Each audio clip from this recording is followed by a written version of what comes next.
Hey there, I'm Marty Sakata, host of Resilient Alpha. You might know me from the Ivy Family Office Network, almost 3 decades of family offices and big shots collaborating on alternative investments, strategy, and good causes. That's the fuel for this podcast. Why Resilient Alpha? Simple. Why do some funds and managers crush it and others crash? We're cracking that code, redefining alpha, and bringing top brains to unpack asset classes and hot alpha ideas full throttle. Buckle up and enjoy the ride. Today, we're thrilled to welcome Darwin Ling, the founder and general partner of Good AI Capital, a venture firm dedicated to backing early stage AI companies that promise both profitability and positive impact. Many people in our group know Darwin as the AI whisperer. With a career spanning technology, entrepreneurship, and investing, Darwin brings a unique perspective to the AI revolution. As a builder, he founded Smarter Me and successfully exited. He also held leadership roles at tech giants like Oracle. And then Darwin's mission has been to solve for AI to solve the world's toughest problems, from healthcare to finance, while delivering strong returns. A philosophy he calls doing well by doing good.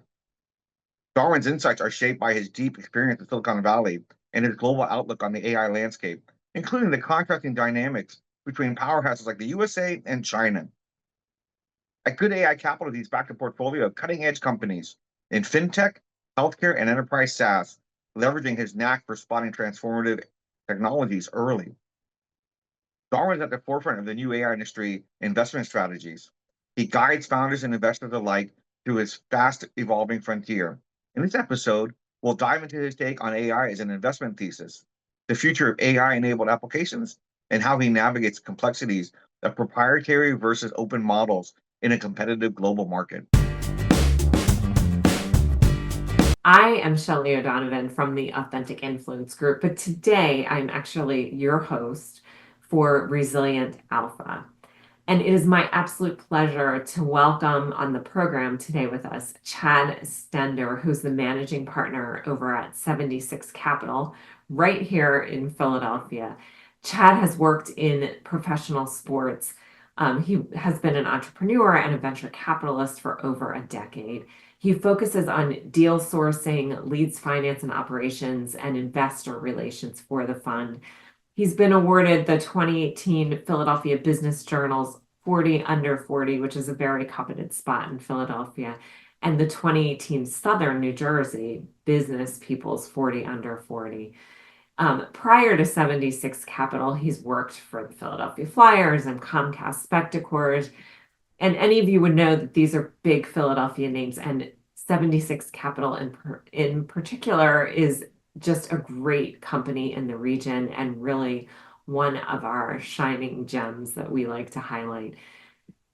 Chad is a graduate of James Madison University, and he received his master's degree right here from Pennsylvania over at East Stroudsburg University. So with that, Chad, I would like to welcome you to Resilient Alpha today.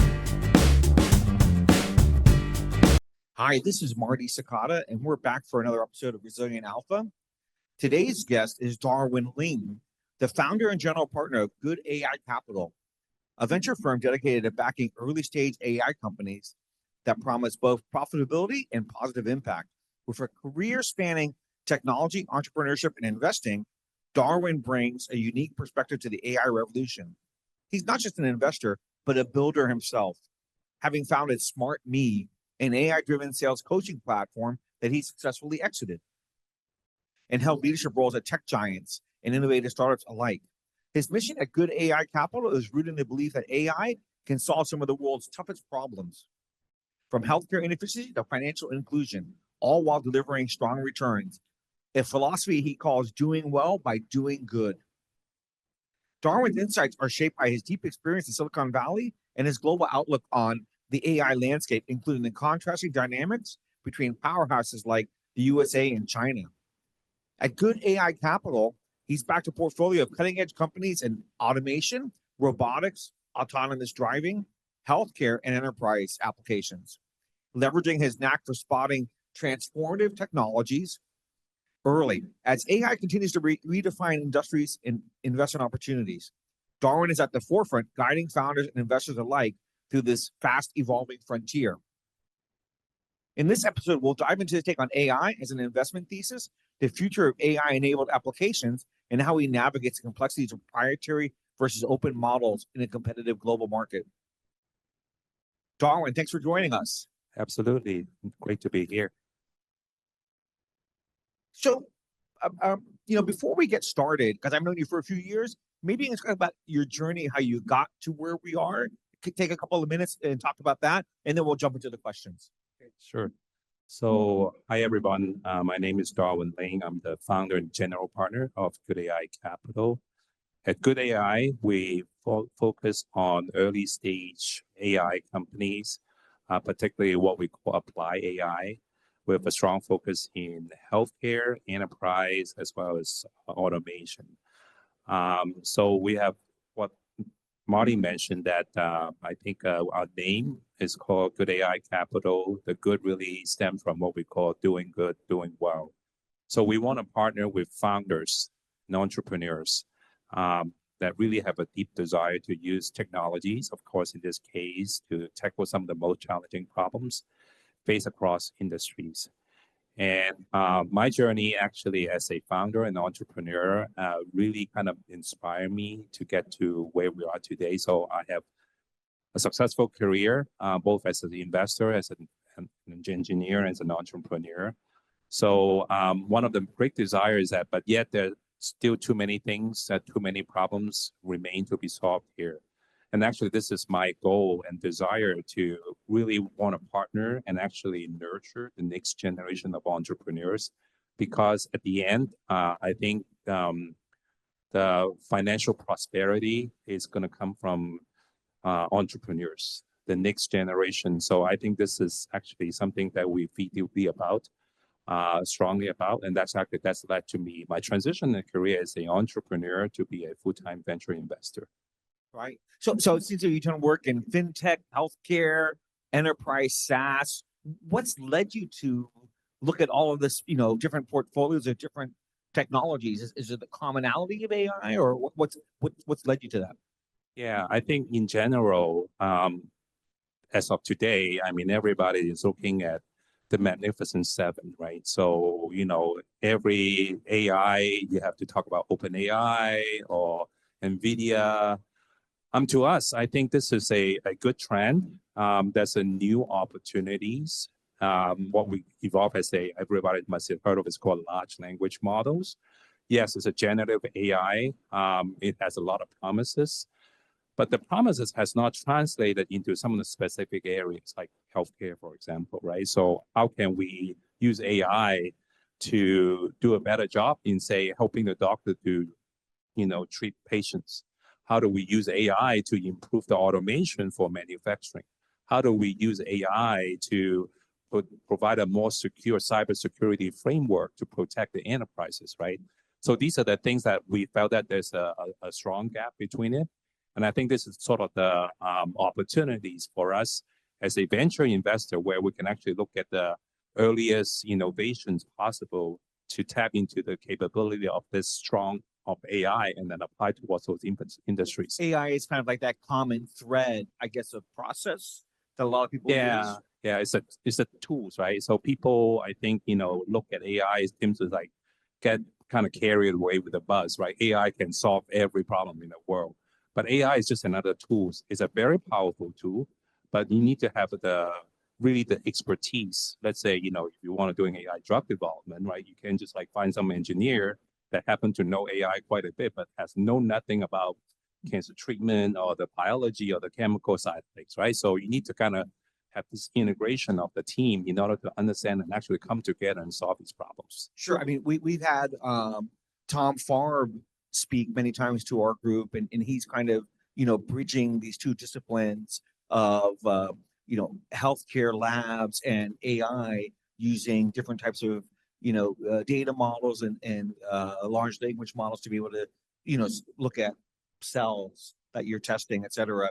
And I think you're kind of saying the same thing about cross-disciplinary applications. Yes, absolutely. Yep. So AI's been a buzzword. It's been around for a long time. IBM, right? It seems like IBM for 10, 15 years has been selling AI. They've got a great tennis application, and they use a little bit of it in healthcare as well.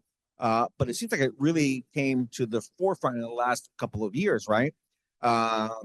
So from your vantage point as an investor, what makes AI a compelling story today?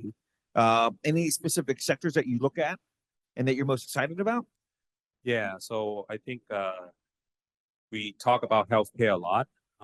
So I think first of all, just to address those questions. So because of this, there's this ChatGPT moment 2 years ago. Because of that, it's a newfound generation of this excitement where AI has been in place for a long time.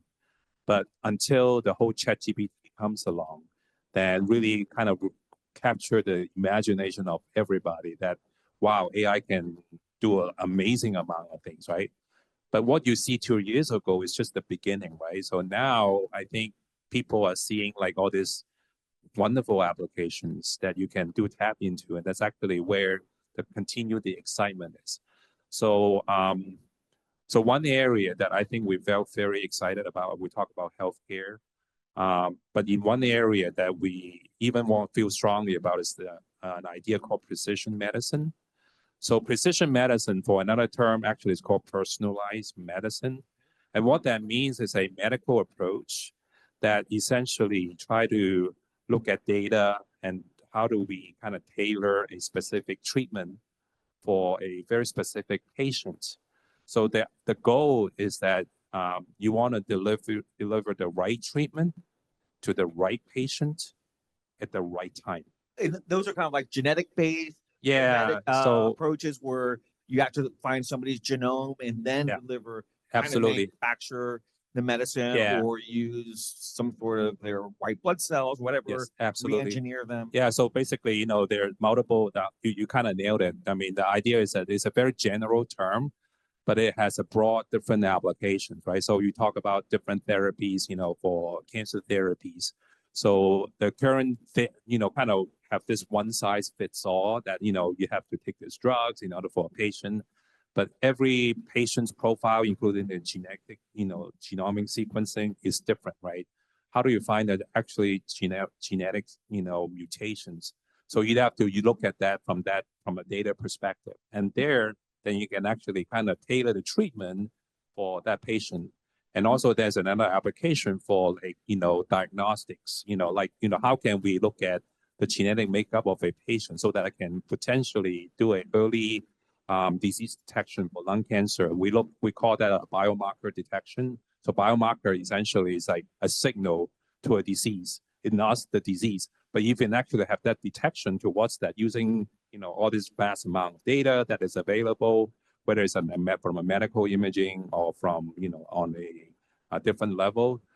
It created a new around in the area. So this is actually something that we feel very, passionate about, and actually there's a great opportunity. So AI in early detection seems to be a huge opportunity. Yes. But one of the issues that's always occurred with diagnostics is that from an insurance point of view, it has the lowest reimbursement. Yeah. So, I mean, you're preventing disease, so you're doing good, right? But it doesn't necessarily get the most, if you get terminally ill, you're going to get paid a bunch of money for medicines that will prolong your life, right? Yeah.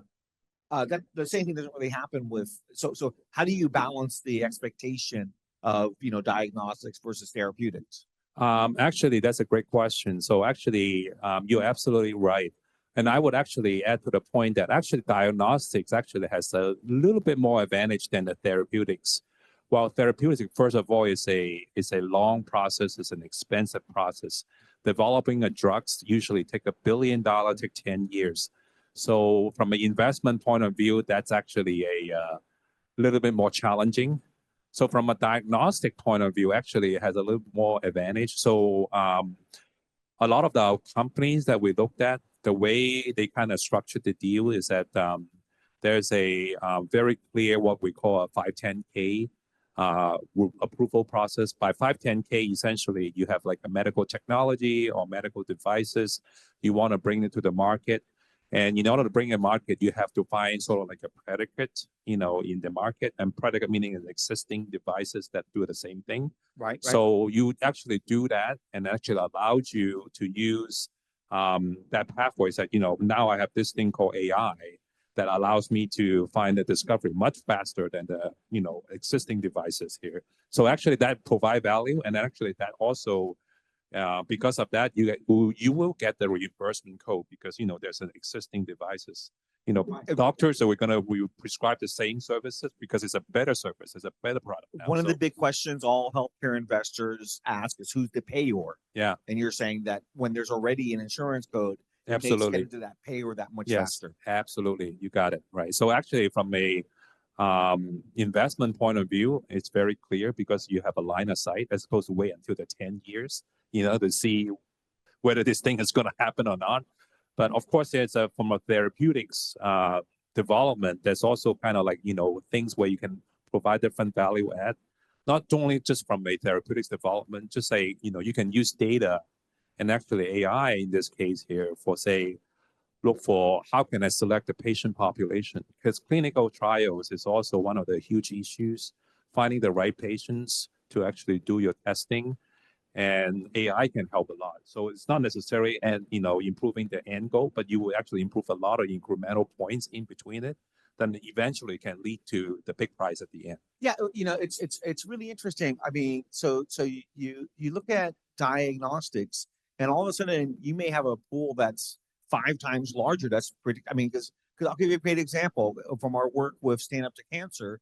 What we found out is around only 5% of people or 10% who should be getting screened for cancers early on are getting the screening. It's 5% as a number.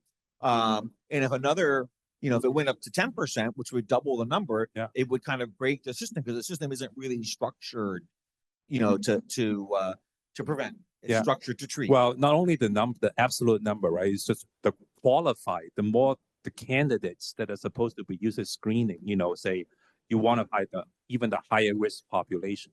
And then you can use AI to actually select those patients for those diagnostics, So I think at the end, you have you improve that, the outcome, which is the most important aspect. It's not about just like you have this AI tool, right? So we need to look at how we want to improve the patient outcome. Right. So that is the most important part, right? So this is something where we look at. So are you actually, when you look at a device that you're going to, invest in potentially because of AI, is it a brand new device or is it a device that's maybe augmented to reinterpret the data that the existing device already produces? Or is it both? Well, I think so. I think we have maybe too deep into the medical device here, but I think there's actually one area that I want to bring out. There's actually a regulatory pathway called software as a medical device approval. It's similar to FDA 510K, but it's for software. What's the timing on that?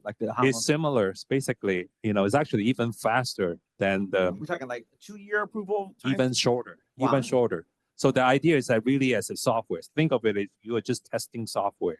So now you look at make sure it works, make sure it's a security, make sure it's, that's what it's supposed to do here.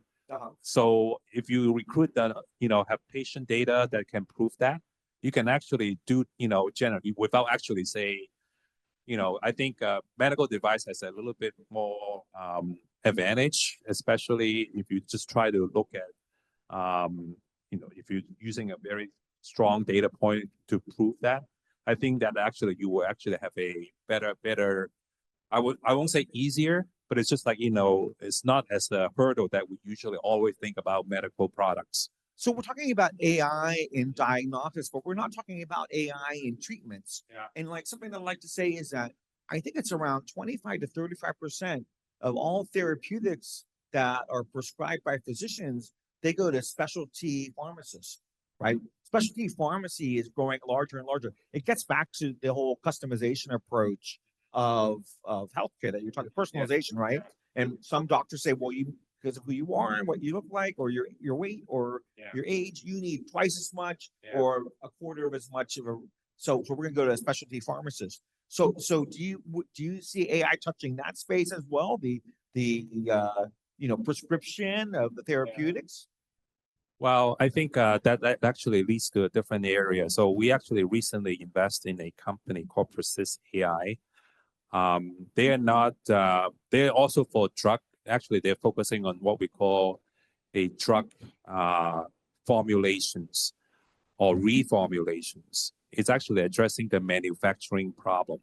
So to answer your question, yes, it is, we look at AI, but not so much for the therapeutics development, but we're actually looking AI for how can we expand the manufacturing capability. So the idea behind this Persist AI, they use this AI data and then microfluidics, which is actually look at the basically the study of fluids. How do you actually manipulate the molecules or the drugs Sure. so that you can actually get to the patient at the right target and essentially say have a longer lasting, they call long injectables. So part of the problem behind that is like, I think one of the most recent, some of the news that we hear other than AI, there's another kind of like area called GLP-1s, which is the obesity drugs. Right. So Eli Lilly and the Novo Nordisk of the world are the leader, right? But right now one of the challenges is that they are very expensive. Other than the fact that there are other problems surrounding it, but they're expensive. You talk about $1,000 per month, and then there's a sort of like a shortage. And the reason for the shortage is because the manufacturing capabilities are not there. Okay. That's why they're charging this premium price.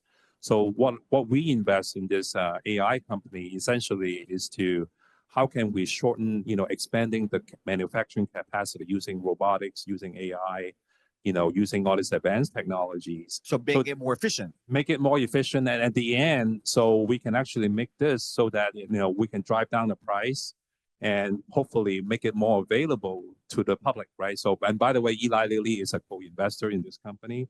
The reason is that they spent $3 billion on expanding their manufacturing, actually even more on the manufacturing capacity. Right. And they want to use this technology so that they can, as part of that expansion. So this is one of the reasons.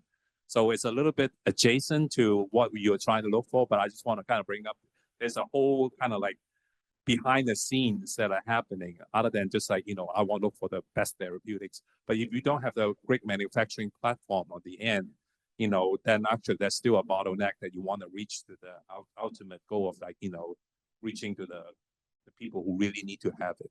Got it. Yeah.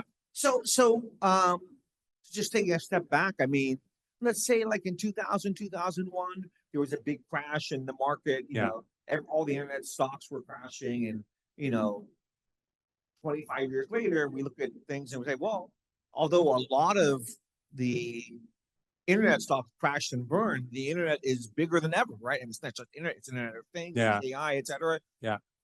In 5 to 10 years, where do you see AI evolving? I mean, AI isn't just machine learning. It's not just large language models. Yeah. But where do you see it going in 5 to 10 years? Well, I think right now, I think, going back, so on January, so I think, like before 2025, I think, everybody was really captured by this whole generative AI, ChatGPT, OpenAI. But at the beginning, there's this what we call DeepSeek moment, and I talked about it in my last presentation. Essentially, just like causing a market panic, right? So that means NVIDIA lost their almost $600 billion in a day. So the question is really, so where does that go from now, right? So and then I think one of the most exciting things that we see as a VC investor is that a lot of applications are still missing. So I think, and that's where we want to focus on how AI is being transforming the applications. So how do we see it? I think actually one of the examples that I want to quote also is that I recently attended the NVIDIA GTC conference, which is the GPU technology conference. Just was held a couple of weeks ago. So one of the keynote, by Jensen Huang, he mentioned that of course first of all, everybody was talking about DeepSeek. So is NVIDIA still needed in the next 5 years? So he come out and basically dismissed that. Yes, you do. And the reason you continue to do that is because that, first of all, I think, from a DeepSeek mode, that DeepSeek, one of the capability is that it enables you to have this, what we call a reasoning capability. Yep. And what that means is that, because I call it like a thinking out loud capability, where the AI in this case is just like reasoning by itself, bringing it into different steps. And then from this point here, they will just say, well, because of that, it actually generate a very better results just of, because of that, right? Yep. So the question behind that is like, well, in order to do that is what we call, you still need the NVIDIA chips to do that. What we call inference compute, which is what is essentially the training the data before, but now it's actually whenever you ask AI to give me an answer, you go for a bunch of stuff in order to generate the best answer, right? So it's almost like an auto mechanic, sure. Yeah. So basically, that idea is that gives the hope, and then actually, what Jensen said that is like, you guys don't worry. There's going to be still a huge demand of what the reasoning model, and he also goes on that actually talks about that. That doesn't mean that there's like everything is going to smooth sailing from that point.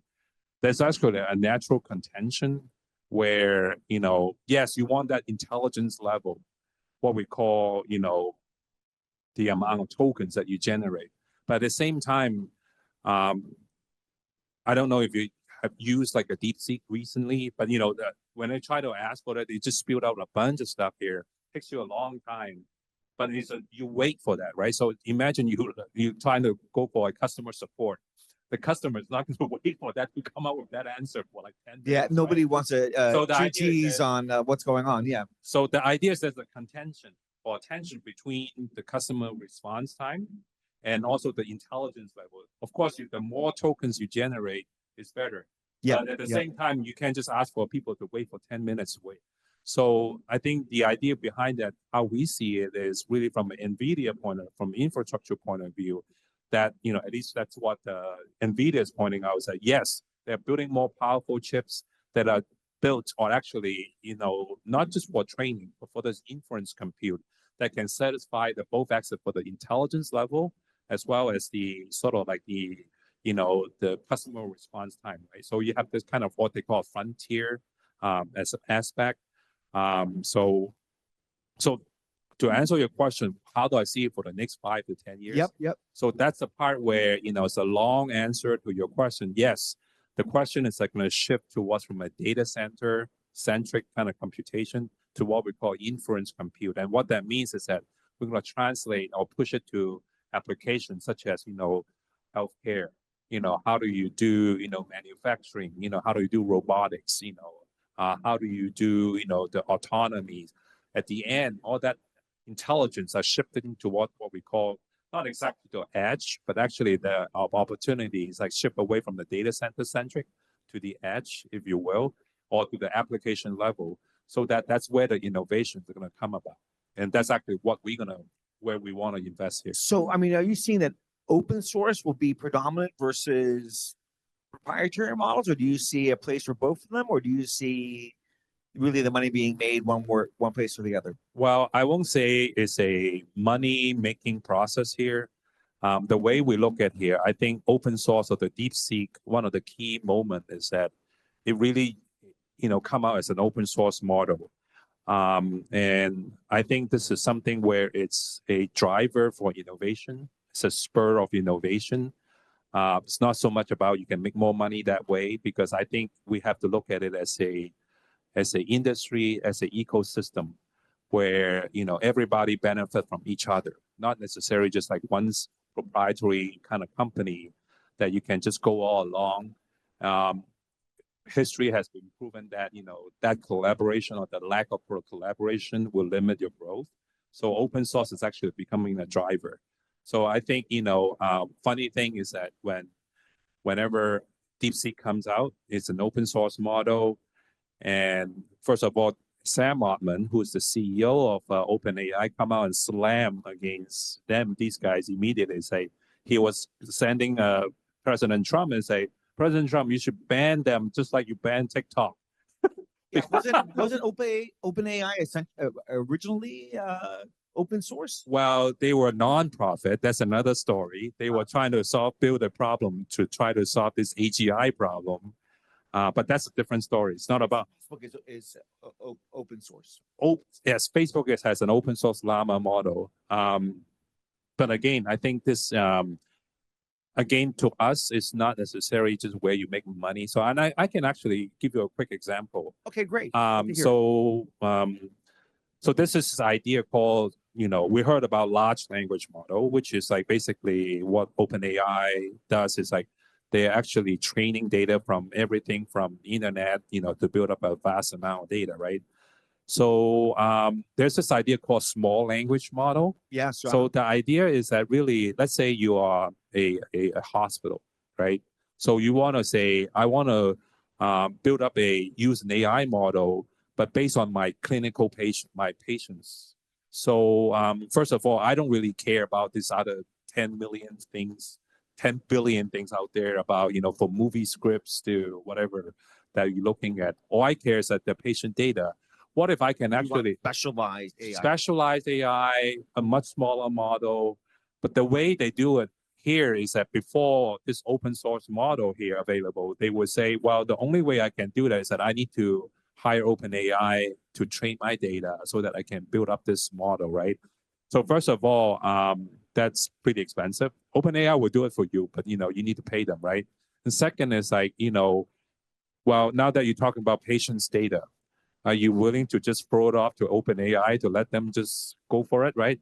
So that created basically a challenge, right? But now with the open source model, now as a clinic, as a hospital, now I can actually just like download DeepSeek or other source of a model, and I train my model using my patient data, and you have absolute control of what needs to be, factored in, and then and then all that. So that created an opportunity, right? So now, and I think that's something where we felt very excited. Now it's like, this emergence of this new opportunity or new innovations that are powering, different enterprises from individual to, companies. Got it. Yeah. Interesting. Yeah.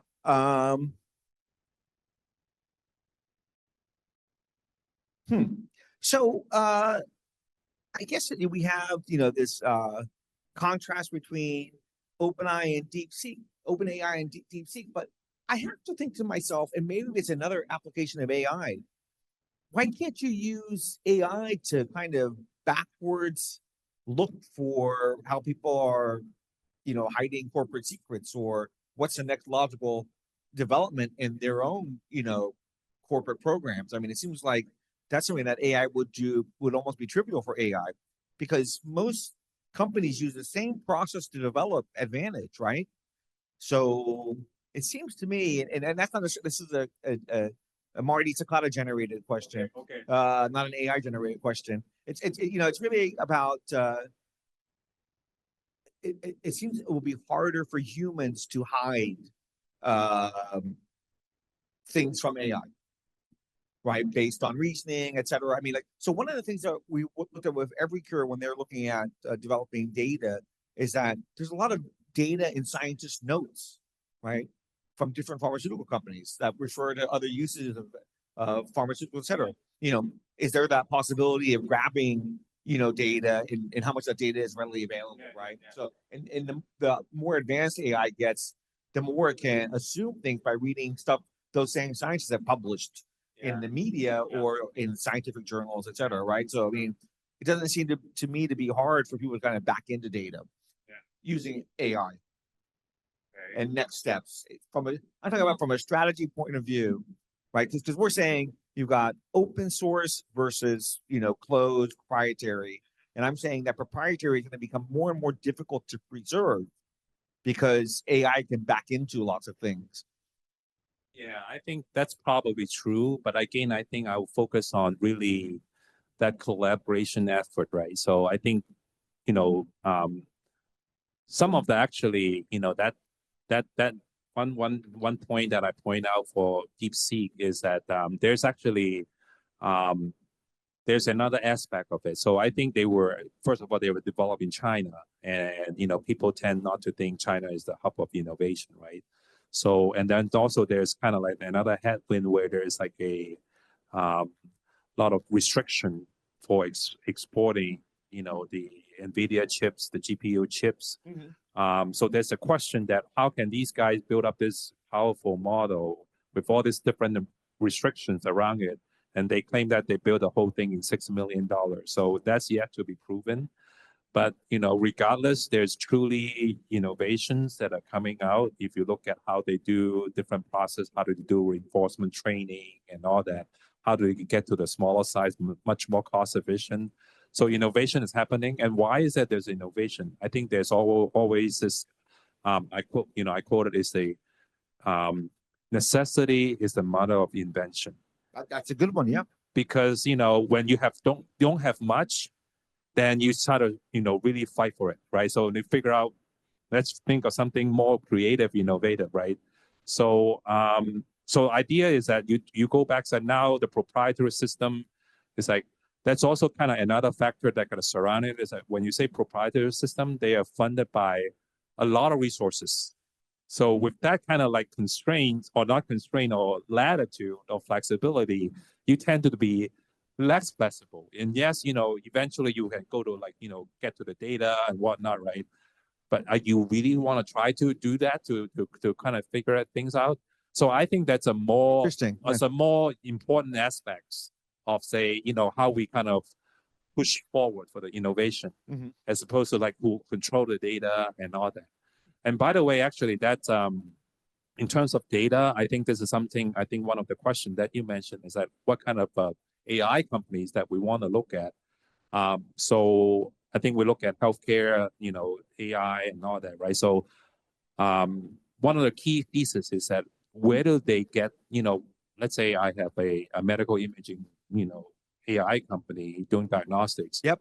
But I want to say build up the data model. But where do you get your patient's data, right? So we talked about, if you're a hospital, you only can access to that. So the value of AI comes from data.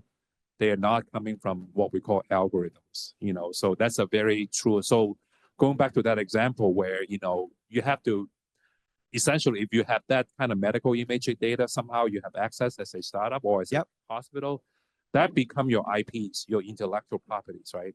And then if that's the case here, that become your advantage. And then that become, you can actually say, and that's where the application, if the opportunity where it's no longer to say the OpenAI or the NVIDIA of the world, they don't have access to that data, but you do as a startup or that company. And that's actually, we look at companies that have that, data moat, that advantages, and that actually would create, a much more better advantage as an AI company. Sure. We've got about 5 minutes to lightning round, so it's a couple of questions. Okay. So, what's the most exciting part of AI today? I mean, you've looked at it in terms of healthcare, blockchain, cybersecurity, fintech, analytics. What excites you the most? So we talk about robotics. Well, actually, we didn't talk much about robotics, right? So I think that's something where we're very passionate about. So, and actually going back to the Jensen's keynote, he was talking about this adoption, the AI opportunity for the next 5 to 10 years, right? So we talk about reasoning, and there's another area called agentic AI, which is basically AI that apply as an agent. And I can talk about that a little bit later. But also the last part is what we call physical AI. But physical AI, essentially, we talk about robotics, autonomous driving. So these are the roadmap. So NVIDIA is not just going to be chips sitting in the data center or your computer anymore. It's going to be sitting in your car, sitting in your robotics, and doing exactly the same AI capability that you enjoy using when you try to, work with, ChatGPT or not, So, and that's actually something we care. I mean, the whole idea where, now we actually, what we call text-based tokens, when we actually talk to ChatGPT, you have to text or generate image.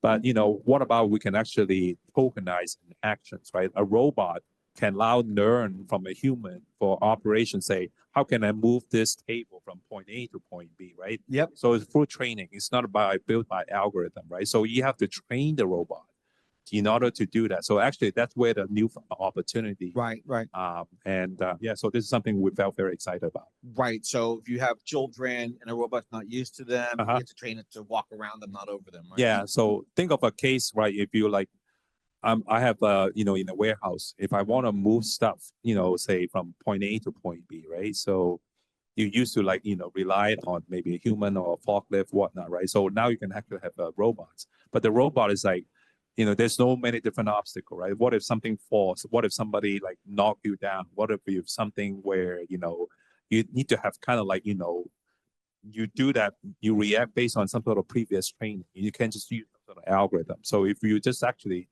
give tell the robot instruction to do that, so they can actually handle all that part, right? So now this is the part where, the potential use case and applications in that case. Right.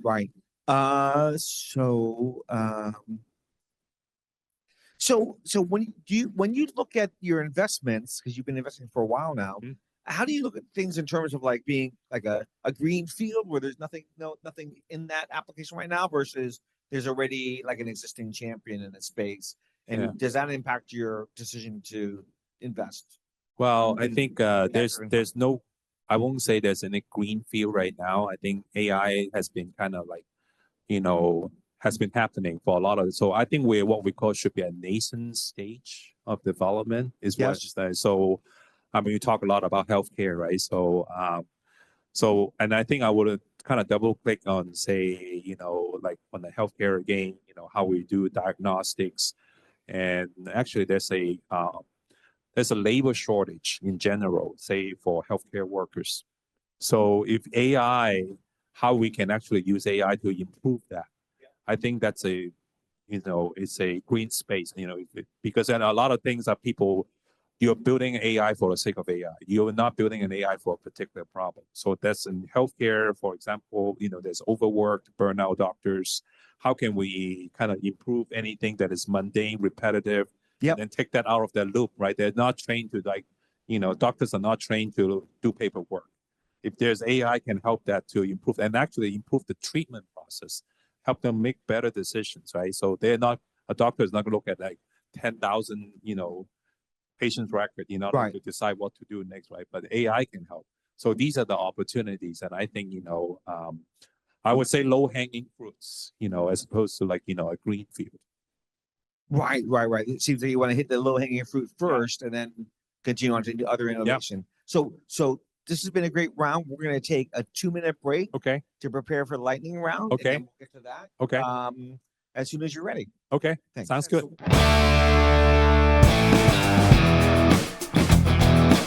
So we're back here for the lightning round.